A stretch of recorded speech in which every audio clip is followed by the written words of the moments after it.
Welcome back to the 50 State Cold Case Spotlight. Today we're in Pennsylvania for Day 5, the last day in Pennsylvania, and I will be spotlighting the case of Terrence Bowers. I am going to issue a warning for those who do not like child cases, and I'm going to let you know that it is okay to scroll away. Terrence, whose family called him Terry, was 11 years old in April 26, 1970, when he went with his Boy Scout group to a camp overnight on the church grounds of the St. Basil, the Great Catholic Church in Kimberton, rural Chester County.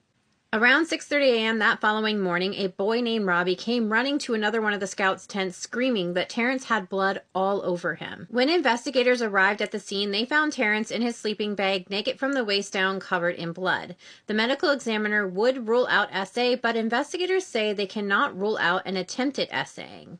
Terry's autopsy revealed that he had been stabbed 4 times through the fabric of his green sleeping bag.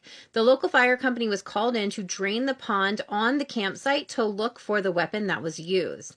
The Boy Scouts would set up a hotline and take in tips and post a $5,000 reward for information. 26 state troopers would spend a total of 6,200 hours on the case in the first year. But even after extensive interviews, lie detector tests, and forensic analysts on more than 20 pocket knives, investigators had no weapon, no motive, and no witnesses that saw anything suspicious. There would be a motorist that would come forward saying that he saw 2 males in their early 20s within 100 feet of the campsite. This motorist remembers seeing a dark-colored car parked on Route 113 early in the morning around dawn. The hotline set up by the Boy Scouts wouldn't bring any new leads, and investigators were brought many theories by many people, but it never led to an arrest. In the summer of 1991, Mary Terry's mother told the Philadelphia Inquirer that she had her own theory of what happened to her son. She said this theory had to do with a man who looked a lot like Terry and his boyhood friend.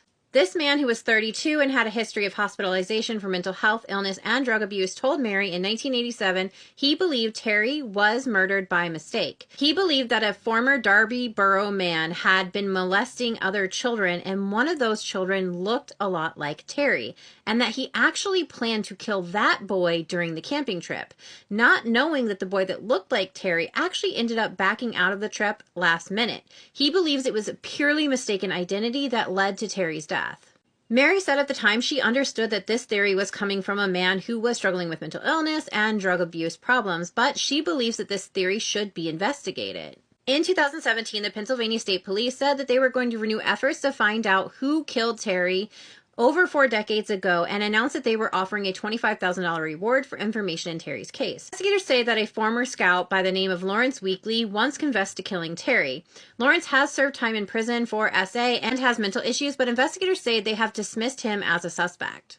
There are those in Terry's family, along with the community, that believe that authorities also need to look into the connection with the Philadelphia Archdiocese and Boy Scouts of America PDO scandals and see if they could be connected to Terry's case. For the record, authorities have made no connection, but the family wonders if this somehow may be tied to the since revealed and previously unknown pedophile scandals at the Philadelphia Archdiocese and Boy Scouts of America. Given that all the things that have come forward with the Catholic Church, the Boy Scouts, we don't know. Unfortunately, there's not a lot of information about Terry and his case, but Terry's case still remains unsolved, and his family members are still holding out hope that they can finally get this case solved. Be somebody who knows something out there. How does something so heinous go unsolved for so long? It'd be nice to know who and why. That would be the first question. All right, now we know who you are.